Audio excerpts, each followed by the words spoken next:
Right. Good evening, and I'm going to pass over now to Alison, who's going to tell us all about heating up the pace of regulatory change for payments, service providers, and e-money institutions. Alison, over to you, and thank you. Thanks, Mark, and thanks for kind of inviting me to be here. So it's really great to be here. And as a bit of background, some of you may know this on the phone. I wrote this article about a month ago, and I posted it on LinkedIn. And I was lucky enough to collaborate with Simon Tweddle at Risk Shapes. And so I just wanted to say a special thanks to Simon for letting me bounce some ideas off him. If we just move to the agenda. So I should explain, I think I'm making this presentation available after as well. So you're going to post it on the E2W website. And I've just put in kind of hyperlinks throughout, so you can kind of tap into the underlying sources as you go. Before I kick off with the agenda, I think the first thing I should do, just to make sure, is to kind of say, does everybody understand the difference between a bank, a PSP, and an EMI? Just a basic idea. Does everybody understand? Yes. I can't see everybody's screen. I can only see kind of Katie and Mark kind of thing. But anyways, just in case. So a bank is a credit institution, so it can accept deposits. That's the key thing. A payment service provider is simply a firm who facilitates a transfer of your funds from your bank to your seller's bank, say. So a good example of that would be PayPal.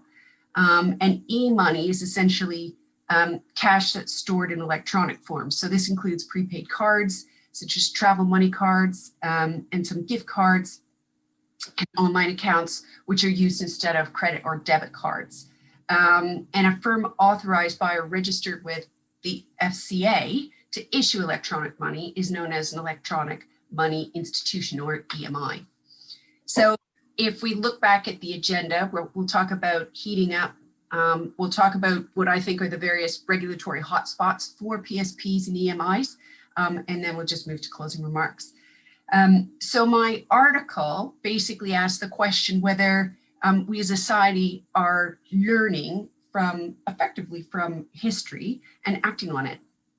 And I think when you go through the article, I think you'll reach the same conclusion that the answer is yes. And I think that also applies here to, obviously, to PSPs and EMIs.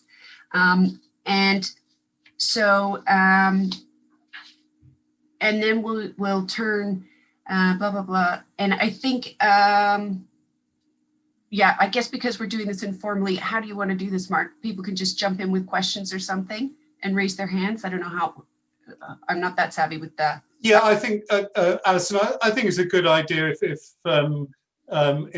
people jump in as we go through. And I think that will keep everybody excited. I've certainly, I've seen the presentation. I've got some questions of my own, so let's go for it. Let's go for it. Okay. So this was kind of the first kind of part of the chart that I had in the presentation. Now, I think it's important to kind of start with the key historical events and then look at the pattern of what happens with international and UK legislation and publications thereafter. So if we look at the historical events, we really started off with a bunch of bank failures. Now, by all means, these are not the only ones that occurred. So BCCI obviously was an international bank, had a massive footprint, but it emphasized tax havens. And so it turned out there was lots and lots of money laundering kind of flowing through this entity. 7 of its regulators eventually raided it, and it lost its banking licenses. And so there were big problems here with governance, lack of internal controls, poor conduct culture. Barings, everybody's familiar with that. Hello, Nick Leeson. So he lost over $1 billion for Barings, which used to be the Queen's Bank. And $1 billion at that time was more than double the size of its capital base. So it effectively went insolvent immediately. And that was all caused by, he was setting up fake accounts to facilitate covering up unauthorized derivatives trading. And he had obviously racked up a lot of losses. So operational risk problems there, lack of segregation of duties, poor governance oversight, and poor conduct culture again. Daiwa was another interesting one. So that's a Japanese bank. Now, all of this happened in the United States. So they still exist. They just got kicked out of the United States. So they had a senior member of staff in the US, in New York, who decided to operate a trading floor without authorization and actively hid it from regulators when they came in for inspections. And then he also, again, was doing some derivatives trading, lost over $1 billion, interestingly, over an 11-year period. So nobody had caught it, but he kind of eventually became overwrought with guilt and confessed. And so when he confessed, then the US regulators kicked Daiwa out of the United States. And then, of course, we have macroeconomic events like the Asian financial crisis and the dot-com bubble, which burst back in 2000.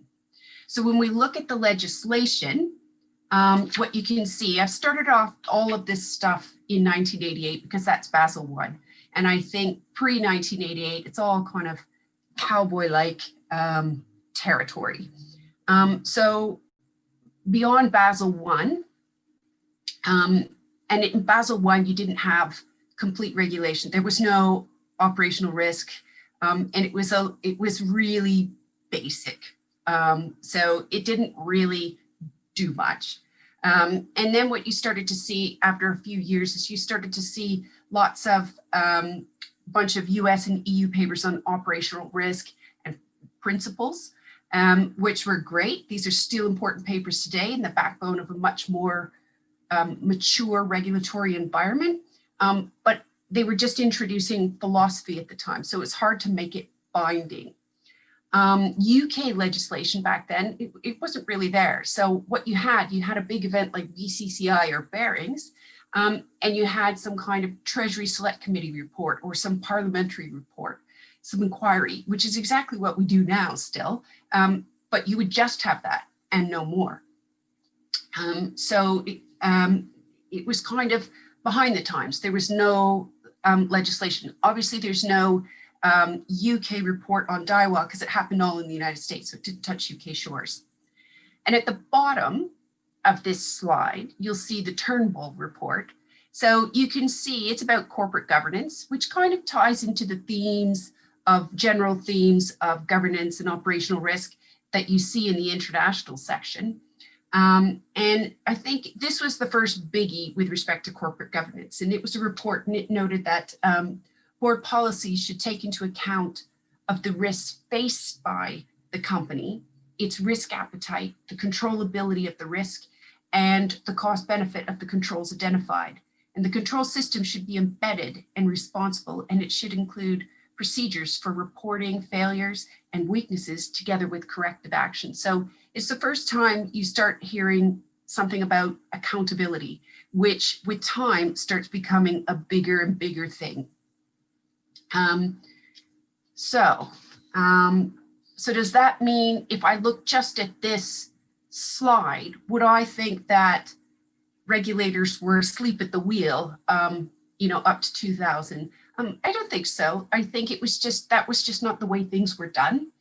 They just didn't make things into law or policy right away, but they were certainly around. And I think things were a little bit simpler, a lot less advanced from a technology perspective, product perspective. So I think they just were simpler. And I think times changed, and historical events will change things and your reaction to it based on, what has happened and the severity of it. So I think we had to wait for something big to happen for kind of that outlook to kind of reshift.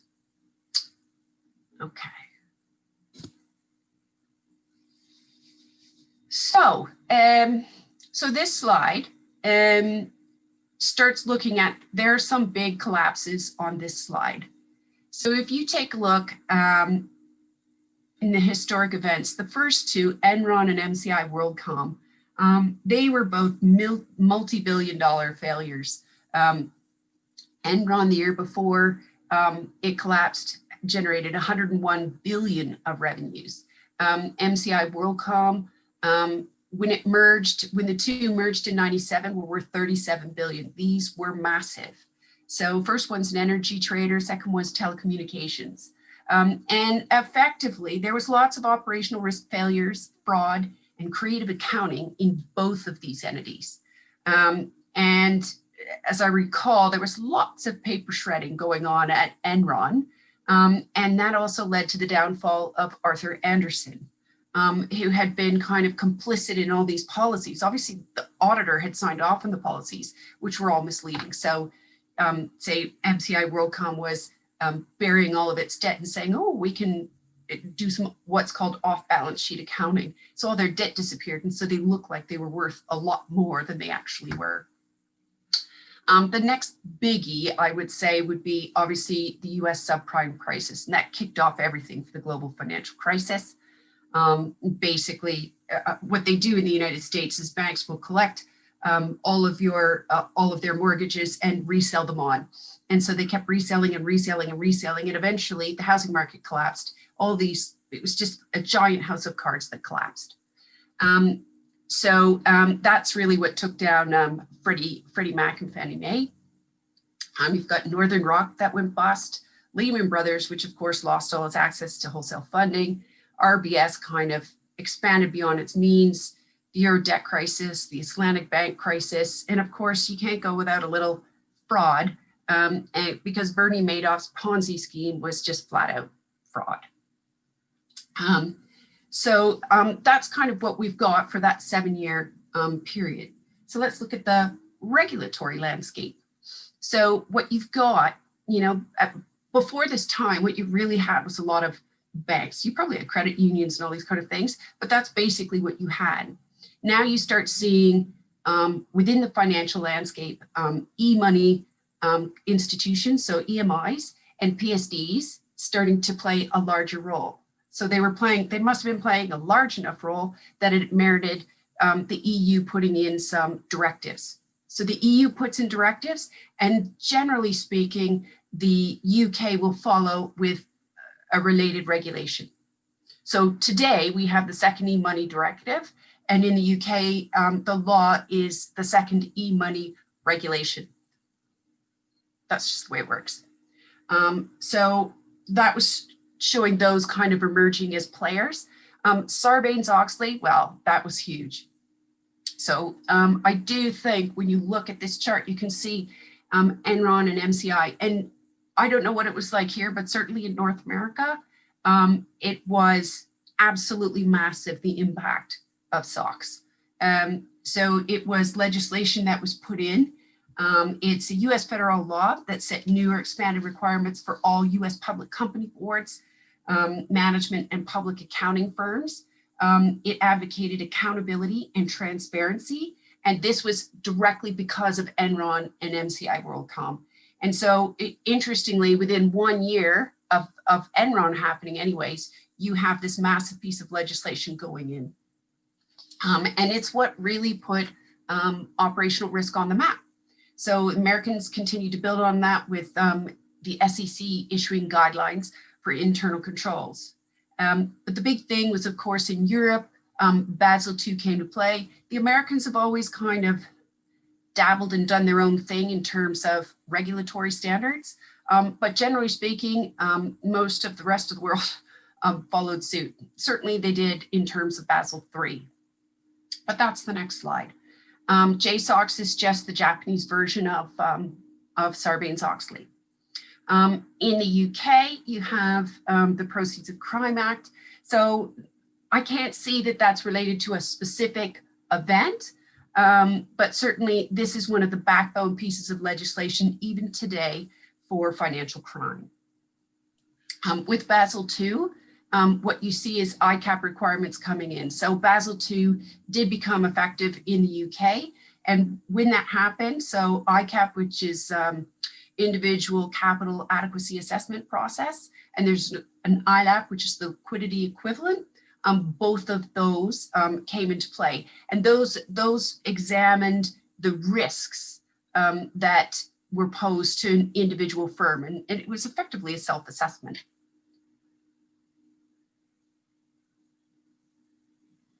Okay, so if we move on to the next slide, I think there's probably 4 key issues that really sum up what happened after 2008. So fundamentally, you had a lot of what I would call global financial crisis cleanup, cleaning up the mess left behind. So you could say, cleaning up the RBS, what happened, and looking at the reasons for it. There's lots of data leakage scandals. And so data leakage started coming up and becoming really important for banks. Fraudulent trading. So we have 1, 2, 3, I'm sure there's more, but those 3 are quite big examples of fraudulent trading that happened during that period. And there's lots of tax efficient structuring. That's a nice way of putting it, but you had the Panama Papers and you had the Paradise Papers, and a lot of that was mostly individuals who were, or companies who were, creating bank accounts in tax havens and stuff and not paying tax. So why are they, what has that got to do with banks? Well, they use banks to move the money around, and banks kind of help them. So regulators started cracking down, because often when they're doing that, it's all linked with financial crime. So there were lots of regulatory themes that came out.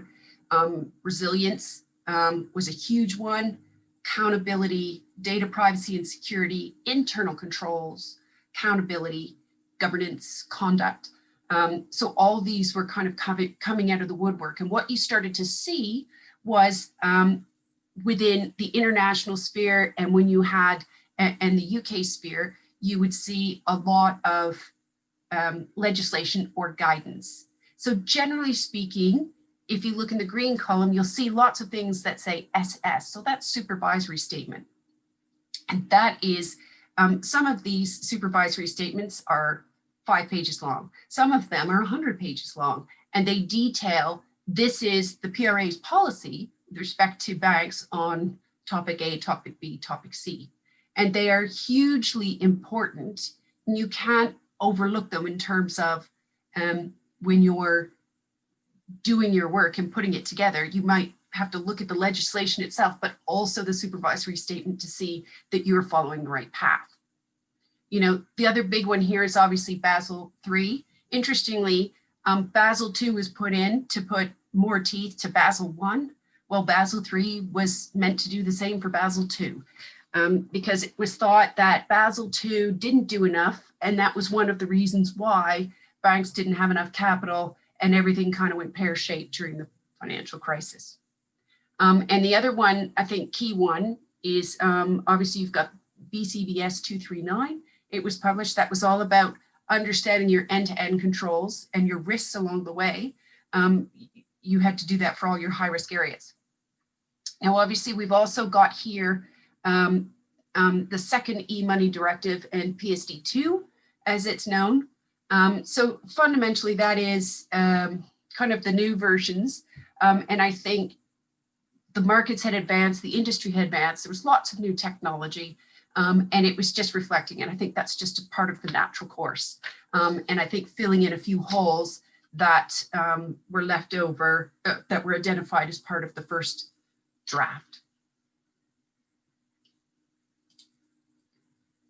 And so where are we now?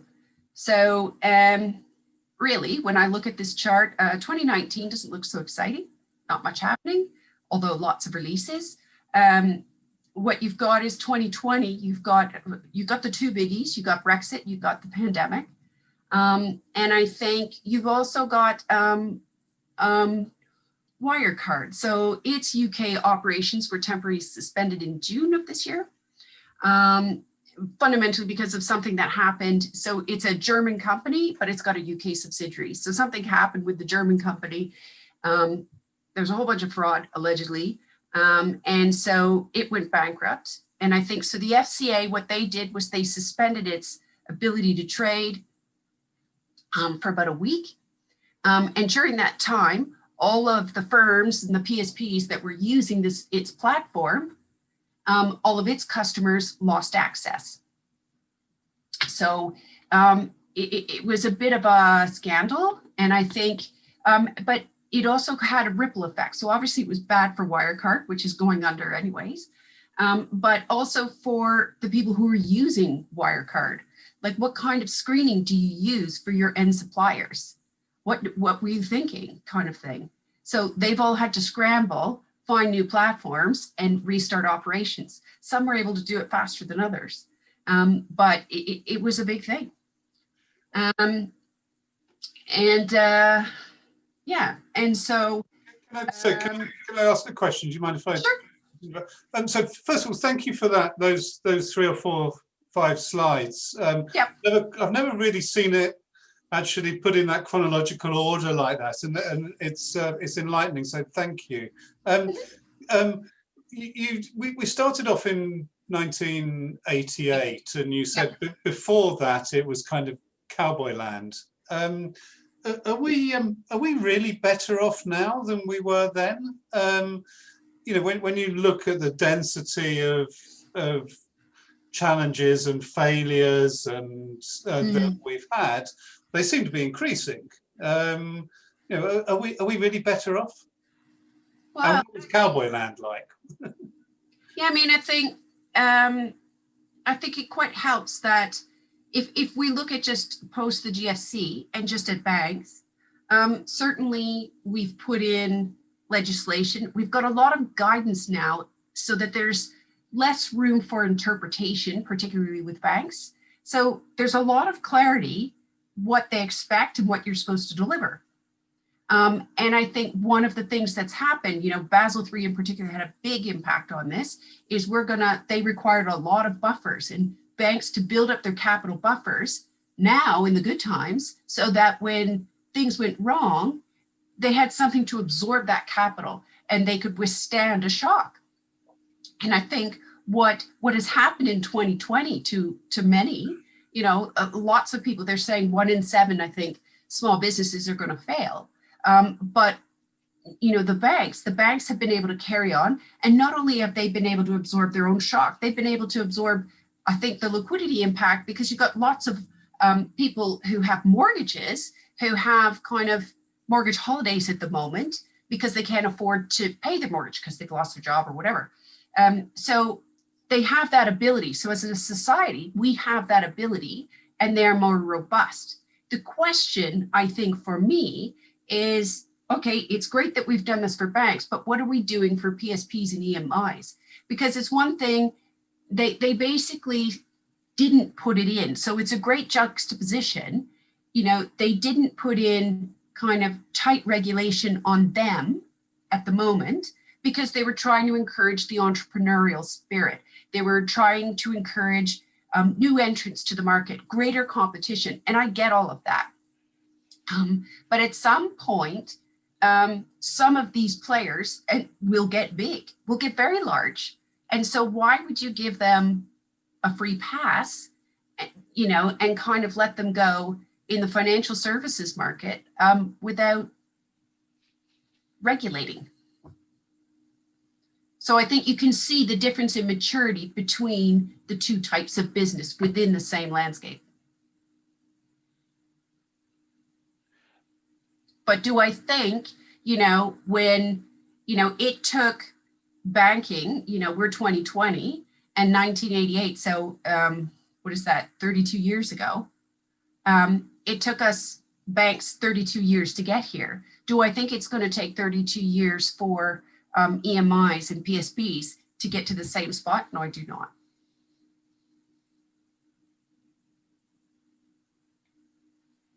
Thank you. Thank you. Just and please, everybody, there's a few people who have joined the call since we started. Please, if you've got questions, feel free to either put them in the chat or just unmute yourselves and interrupt. Thank you, Alison. Sorry.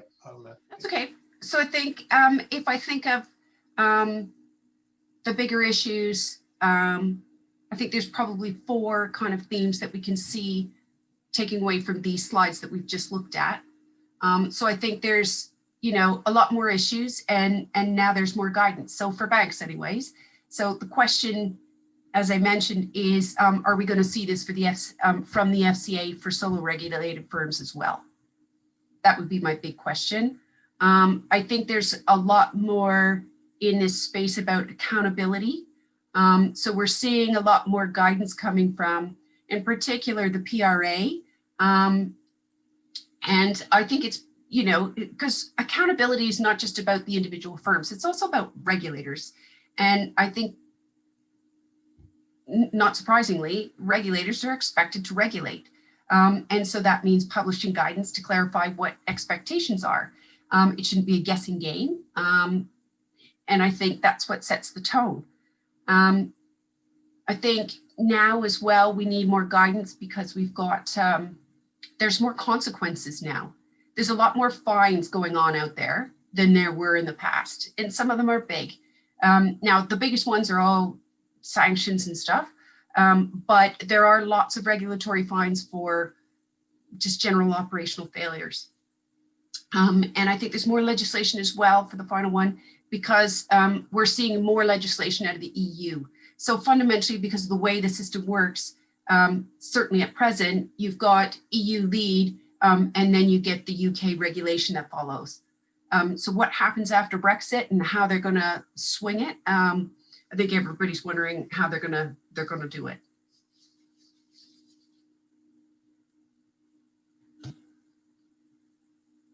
Okay, so this is recent FCA feedback. So this is really the second section of my presentation, which is more about new legislation and hotspots that are coming out that are particularly in respect of PSPs and EMIs. This is an excerpt, as I said, from the FCA's, wrote what they called Dear CEO letters on July 9th. Now, I don't intend to read all this narrative, but I have emphasized the orange bits. I think it is truly remarkable, the wording of this. I mean, fundamentally, they're telling us three things: that there are many firms not complying with the rules, and the problem is widespread; that the FCA are there to protect consumers first, fair enough, and that if you are found out not to be compliant, there will be consequences, which is logical, but it's a widespread problem. And you've got to wonder why. Now, and you might be asking, well, how can they get away with this? Well, a lot of it is the wording of the legislation is not prescriptive, or at least there's not guidelines like there is for banks, which is kind of spells it out for you. So a lot of it is open to interpretation. And I think there's a general concept of proportionality in financial services, at least with regulators, which basically says, well, what you do and your response should be proportionate to the size and the complexity of your business. So I think what lots of firms are doing is saying, well, I'm in a startup, it's basic, so I'm going to go simple.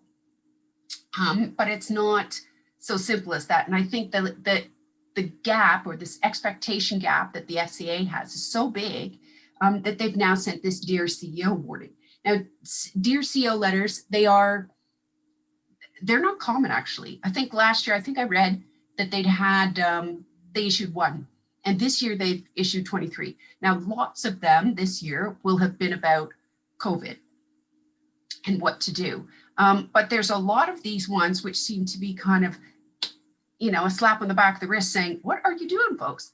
And so I think you've really got to kind of take step and note. It is not something that they do lightly. It is usually something that they send directly to CEOs to say, there's an acute issue, do something about it.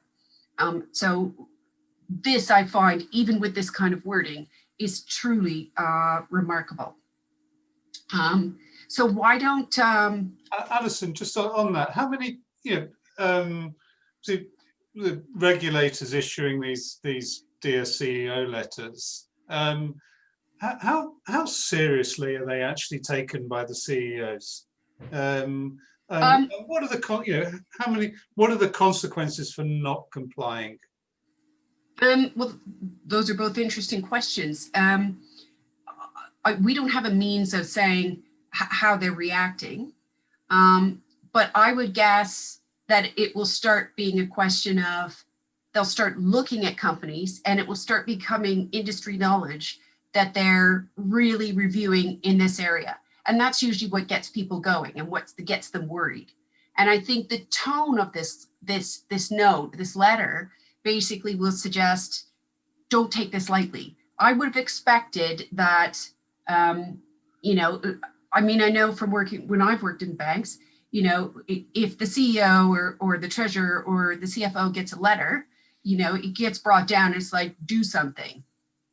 You know, now sometimes you can't, it's something that takes a long time, but you need a plan, but you need to respond. So I've got to think, you know, if they're sending it to Dear CEO, it's because the problem is so widespread.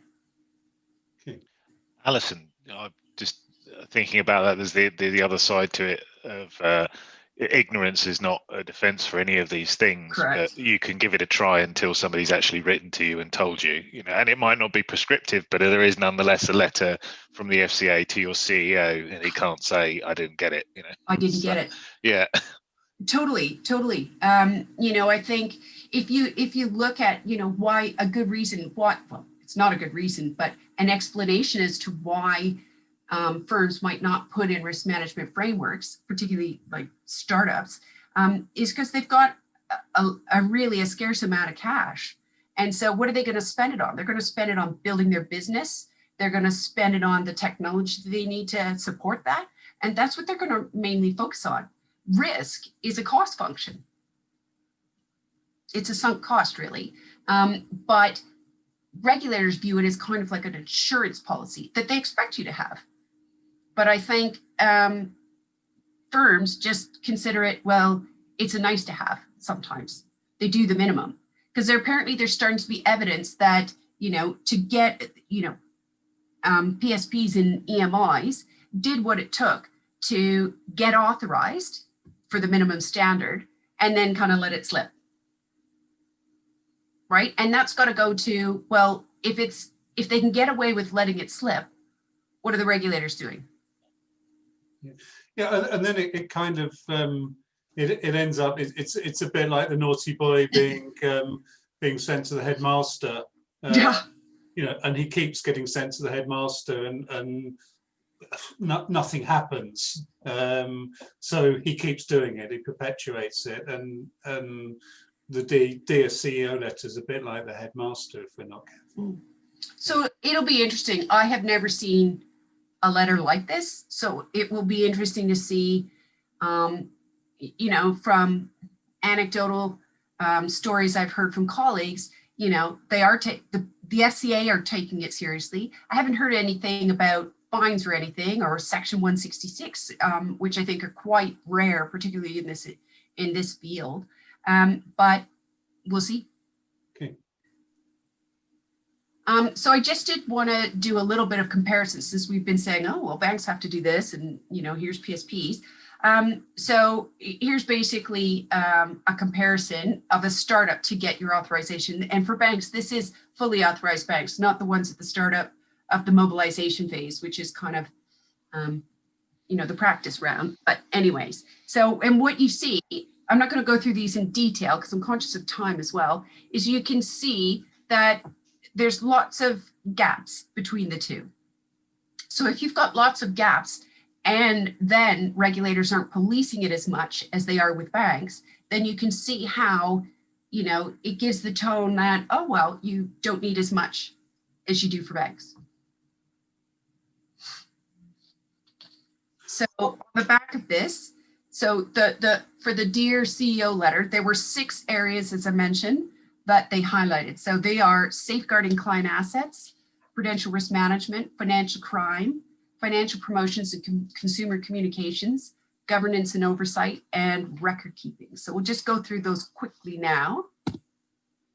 So safeguarding assets. Yeah, it's not surprising that this one's up front. Consumer protection is part of the FCA's mandate. And the FCA were clear. They noted that firms are not doing a good job safeguarding, full stop.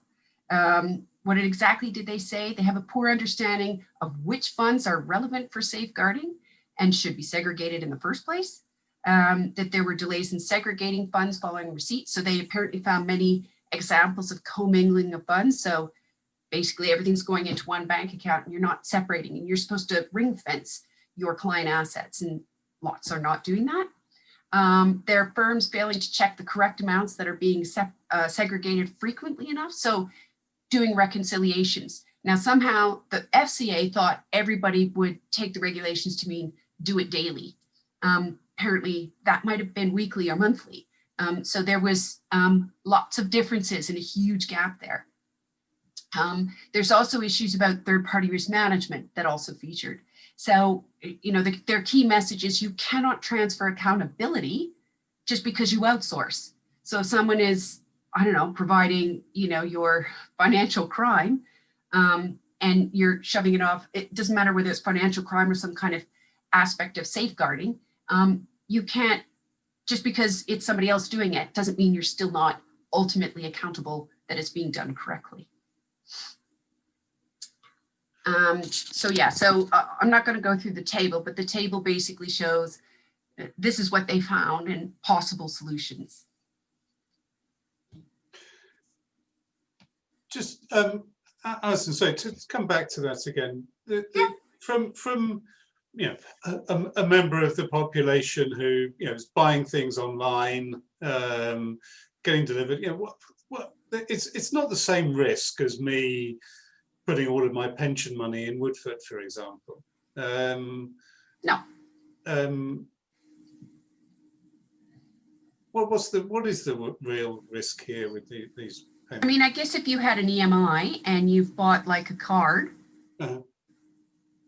and it they haven't segregated the funds and they go bust, are you going to get your money back? Yeah. Answer's probably no, if they've commingled. That happened to one provider, didn't it? I think recently one provider went under, and when the administrators were trying to work out whose money was whose, they found it incredibly difficult. And was that Super Capital? I can't remember the name of it. But that's fundamentally what they're worried about, yeah. Yeah, and that's been so everybody. So my background's asset management far more, but everybody screwed up client money and client assets. Everybody did it. Every single. There've been fines. There've been Section 166s. Any audit that was done, there's always a mistake with it, and it's a constantly moving target. But that's where it comes down, and that's where it was one of those difficult things where it won't happen that often, but when it does, it's extremely difficult. And depending on the size and sums of it involved. You know, you can go horribly wrong, and in the process of administration or liquidation, you know, it gets nasty and it gets messy. And if they don't know where your money is, you know, that's where it really hits. That's where it really could hit people. And all of these things really point to the reliability of the service. So there's lots of people with Wirecard went down. Suddenly, certain pieces of functionality that, you know, certain bank cards they use, they couldn't use. And like, what's wrong with my bank? You've got plenty of money, but the infrastructure's not there. So it's you know, it's the kind of the things that you never know you used it. What was the name of the FX firm that went under, or had a massive hack? Travelex or something like that. Yeah, and they were out of business for like 3 or 4 weeks as they tried to sort it out. Yeah. And loads of you would have used their services. It might have had, well, it's not Marks and Spencer's money on it, but something like that. You know, anytime you went to a bank or a FX company at an airport, you probably use Travelex, and you know, those are big deals. And that's all of this thing points to that, the reliability of the service, protecting consumers. So I can't get to my money. That's a big deal. I can't transact when I normally do with this firm. My business relies on it. You're a third party to me. So it's kind of related to, it's kind of related to in 2019, I think there was a Treasury Select Committee or something like that. It's in the chart. And they issued a report about IT failures by banks. So there were lots of, and you'll probably remember it from the press, TSB, they had kind of that massive explosion. So it was like 3 weeks or something and people couldn't get their money. And there's always something about, oh, this high street bank, you know, you've got a week without it or or a weekend without your money because there was some kind of IT failure. And so that's kind of what they're worried about. And they're worried about, it's kind of a related issue to this safeguarding thing. It's all about processes and how they deal with this. Sometimes it's about IT, sometimes it's, just about the processes themselves.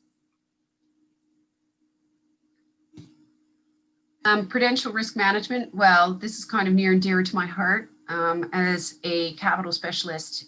So prudential risk fundamentally entails capital risk, liquidity and funding risk, market risk. And the FCA is understandably concerned about this. They've written a couple of papers about it. Assessing adequate financial resources. And I think there was a precursor to that earlier. But fundamentally, if you look at the questions that are in the box, these are kind of very broad, but all relevant. These are the questions that you should be able to answer from a prudential risk management perspective. Banks want or regulators want to know if you have the ability to bounce back from something stressful, if you have some kind of early warning system, which usually it is expected a risk management framework will provide you. So a firm's failure is usually not a cliff event. A cliff event would be out of the blue, your banking license was pulled and it's all over. But usually if you are getting into financial difficulty, it will be a slow burn. It will be really tough. And it's, I would say, even if you were thinking about Lehman's or something like that, which was all of a sudden, it was going and then it was gone. They must have been able to see internally what was happening, that they were struggling to get wholesale funding, that the cost of funding was going up, and that eventually they wouldn't be able to repay any of their debts.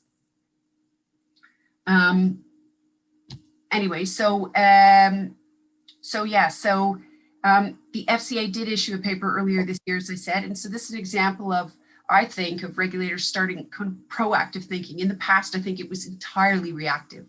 And I think they're learning from their banking experience and kind of shifting it over, and that adequacy is a key, whether it be capital or liquidity, funding, whatever. It is a key thing. And it will be a key thing as well for PSPs and EMIs, because lots of them are in startup phases. So there's got to be a question out there is, are they going to be able to have that next round of seed funding? Are they going to be able to find it? So at the moment, there's lots of questions at the moment and lots of rhetoric going on about orderly wind down and recovery planning. It's interesting for me, being a former, ICAAP queen, that they've skipped the whole ICAAP and ILAP phase. Now, there are no requirements for those right now, but that's really about risk identification. They've gone right for tell me the solution and tell me your plan. But maybe it's because of the immediacy of the potential recession that's coming, if it does actually come.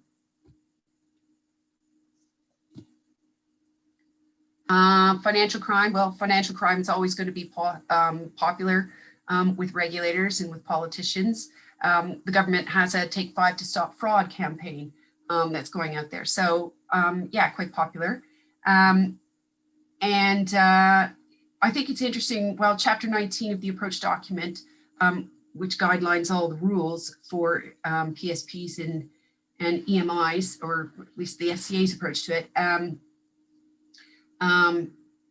it encourages you to follow the current guidance of the Joint Money Laundering Steering Group, which is just a massive tome. So compliance in this area is really complicated. You will note from recommended solutions, one of the recommended solutions is risk awareness training. And I think that's super important. And the trick is to ensure that all employees know that it's their responsibility. It's not just the firm's, it's everybody's responsibility. And this is an example of a strong risk culture. So interestingly, there's an example back in 2012, US government examined a case to do with the Morgan Stanley executive. And he was caught trying to bribe Chinese officials to do business with the company. But on something like 30 plus occasions in the year preceding when he was caught, he had to sign off or read or do something to do with the policy and acknowledge it. And so in the end, Morgan Stanley didn't get fined because they said, well, you've got a pre-existing and effective and evolving compliance program. So this guy just went rogue, and that was that. So there is a benefit to kind of investing in that kind of thing. Financial promotions and consumer communications. Quite frankly, I'm surprised that this is the number 4 at all. But if you look at principle number 7, so that's all about communications with clients. And it says a firm must pay due regard to information needs of its clients and communicate information to them in a way which is clear, fair, and not misleading. So it's all about consumer protection. So they've got 3 B's really about this area. So 1, they don't like firms using their logos, and they consider it their own intellectual property. Possibly, I don't know, they may have concerns that if somebody puts a logo on something, you know, the buyer might be thinking, oh, well, the FCA endorsed this, this is safe, and misinterpret things. So I can see why they wouldn't be thrilled about that. They're worried about basic misleading information, so mis-selling, about a particular product or about the firm itself. There's lots of confusion, I think, in the general populace. What is a PSP? And I don't think most people could tell the difference with a bank. But with a bank, you've got a lot more assurance and statutory backup behind it that you don't have with a PSP. Governance and oversight. Well, this is a biggie.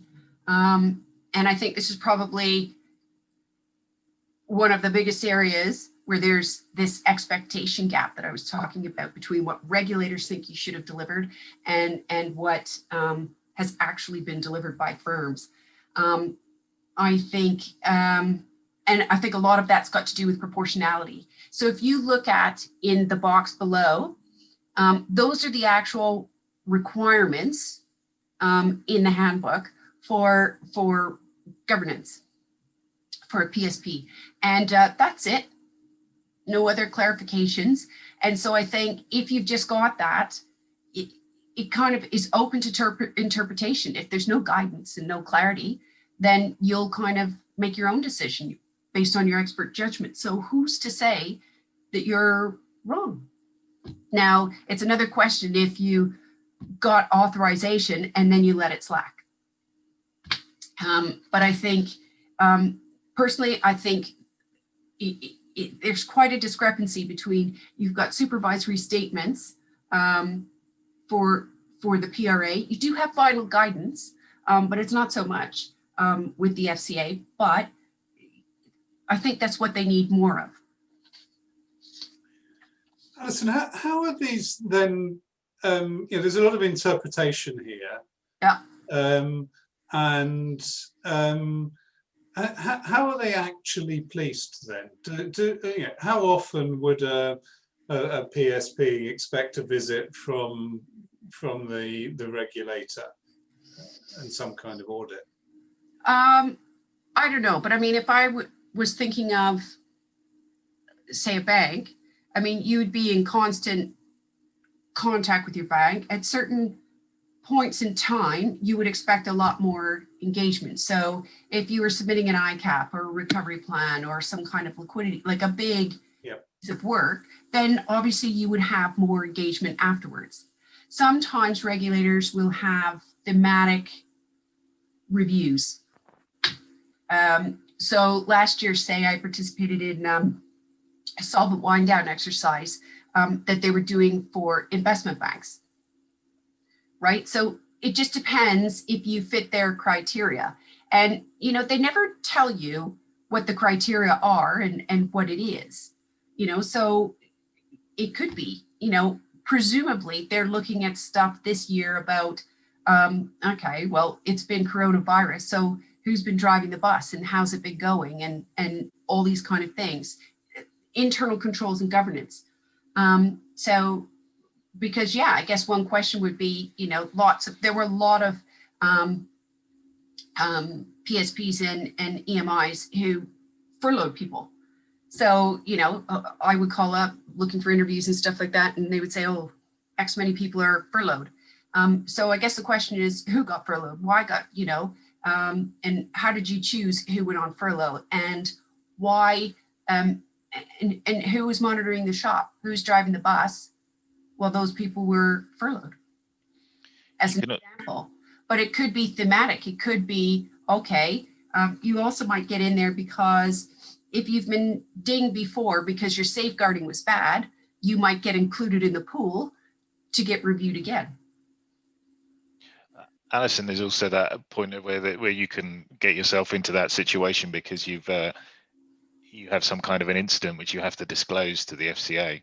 Yeah. And you make yourself famous, and then you're playing, because you can play Russian roulette with well, I won't get asked and they won't come in, which is a really good bet for a lot of these. There's so many firms and so few people at the FCA. Yeah.